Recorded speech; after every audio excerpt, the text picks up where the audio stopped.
নমস্কার বন্ধুরা, আশা করি আপনারা প্রত্যেকে খুবই ভালো আছেন। আমি আবারও হাজির হয়ে গেছি আপনাদের মাঝে নতুন স্বাদের একটা রেসিপি শেয়ার করার জন্য।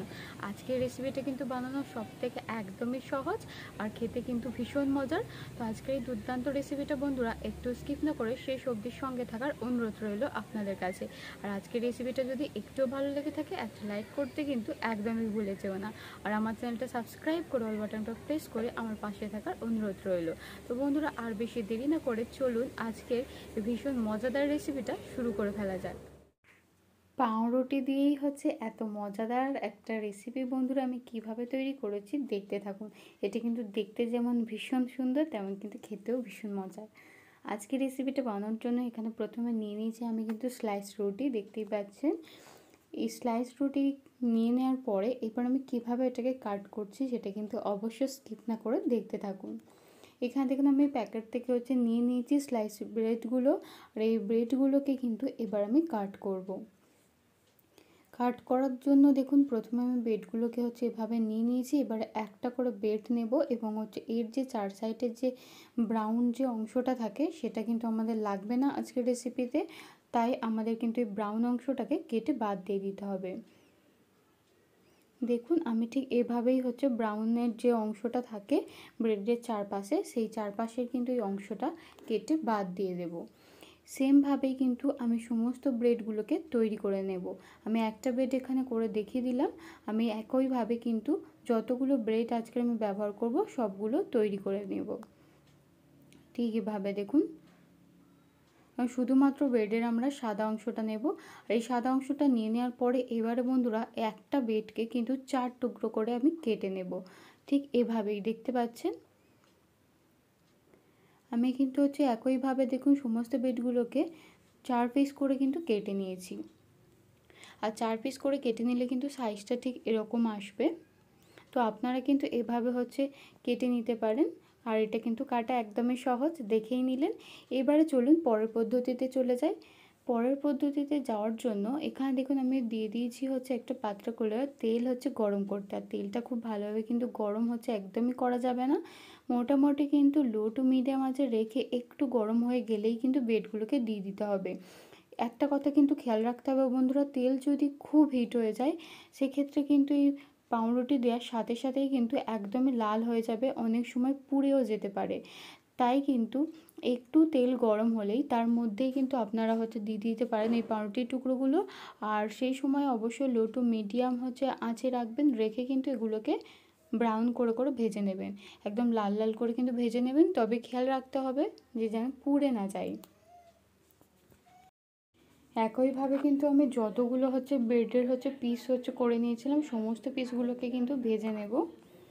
আর এখানে একটা হচ্ছে কথা বলে রাখি বন্ধুরা, আপনারা যদি হচ্ছে চান অবশ্যই কিন্তু এরকম স্টিলের পাত্রে করে যদি ভাজেন সেক্ষেত্রে দেখবেন গ্যাস কিন্তু একদমই কম পড়বে। আর আপনাদের কিন্তু এই ব্রেডের যে হচ্ছে পিসগুলো এগুলো খুব সুন্দরভাবে কিন্তু আপনারা লাল লাল করে ভেজে নিতে পারবেন একদম অল্প সময়ের জন্য। তো আপনারা কিন্তু চাইলে এই টিপসটাও ব্যবহার করতে পারেন।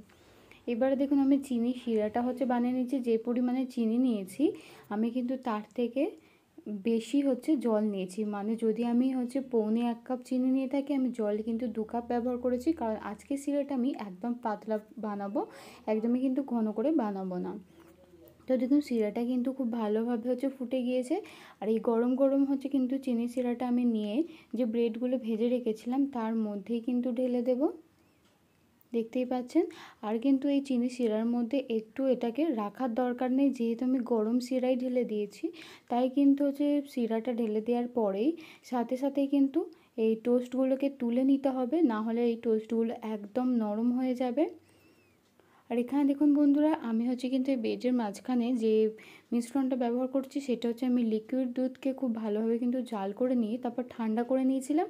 আর তার মধ্যেই কিন্তু মিল্ক পাউডার মানে গুঁড়ো দুধ দিয়ে আমি খুব ভালো করে কিন্তু মিক্সড করে নিয়েছি। আর দেখতেই পাচ্ছেন ঘনত্বটা কতটাই ঘন, ঠিক কিন্তু এরকম গাঢ় ঘন করে বানিয়ে নিতে হবে। আপনারা চাইলে কিন্তু ক্ষীর ব্যবহার করতে পারেন। তো এই আমি হচ্ছে যে দুধের মিশ্রণটা তৈরি করেছি এই মিশ্রণটা কিন্তু এবারে দেখুন আমি ব্রেডের মধ্যে কিভাবে ব্যবহার করছি। প্রথমেই আমি একটা প্লেটের মধ্যে একটা ব্রেড নিয়ে নিলাম, আর দেখতেই পাচ্ছেন এটা কতটা সফট। এটা কিন্তু একদম নরম হয়ে যায়নি যাতে ছিঁড়ে যাওয়ার ভয় থাকবে, কিন্তু এটা একদম সফট হয়ে তৈরি হয়েছে, মানে উপরটা একদম মচমচে। আর কিন্তু যদি আপনারা এটা হচ্ছে খান তাহলে বুঝতেই পারবেন যেমন মচমচে তেমনও কিন্তু নরমও রয়েছে। দেখুন ঠিক দুটো ব্রেডের মাঝখানে এভাবে আমি হচ্ছে কিন্তু দিয়ে সমস্ত ব্রেডগুলো একইভাবে কিন্তু তৈরি করে নিয়েছি। যেহেতু আমি লিকুইড দুধ এবং গুঁড়ো দুধের মিশ্রণ ব্যবহার করেছি এই ব্রেডের মাঝখানে, তার জন্য কিন্তু এর হচ্ছে টেস্টটা ভীষণ হচ্ছে মজার এসছে বন্ধুরা। আপনারা যদি এই মজাদার রেসিপিটা বাড়িতে একবারও ট্রাই না করেন তাহলে কিন্তু বুঝতেই পারবেন না যে পাউরুটির এই ক্ষীর টোস্টটা কতটা হচ্ছে মজার খেতে। ছোটরা কিন্তু ভীষণ পছন্দ করবে, তার সাথে বড়রাও কিন্তু এর স্বাদ একদমই ভুলতে পারবে না। তো বন্ধুরা আর দেরি না করে আজকের রেসিপিটা দেখে নেওয়ার পরে অবশ্যই বাড়িতে একবার ট্রাই করুন, এবং যদি বাড়িতে ট্রাই করে থাকেন তাহলে কেমন লাগলো আমার কিন্তু কমেন্টে জানাতে একদমই ভুলবেন না। আর আজকের রেসিপিটা দেখে নেওয়ার পরে একটা লাইক কিন্তু অবশ্যই দিয়ে দিও, আর আমার চ্যানেলটা সাবস্ক্রাইব করে অল বাটনটা প্রেস করে অবশ্যই কিন্তু আমার পাশে থেকো।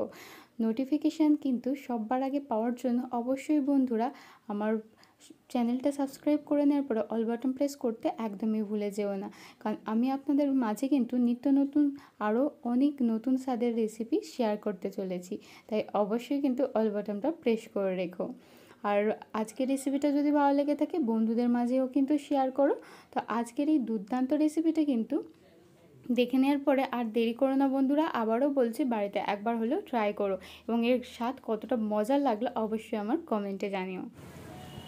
আজকের এই দুর্দান্ত রেসিপিটা বন্ধুরা আমি এখানেই শেষ করতে চলেছি। দেখা হচ্ছে নেক্সট ভিডিওতে আরও নতুন স্বাদের রেসিপির সাথে। সবাই খুব ভালো থাকবেন, সুস্থ থাকবেন।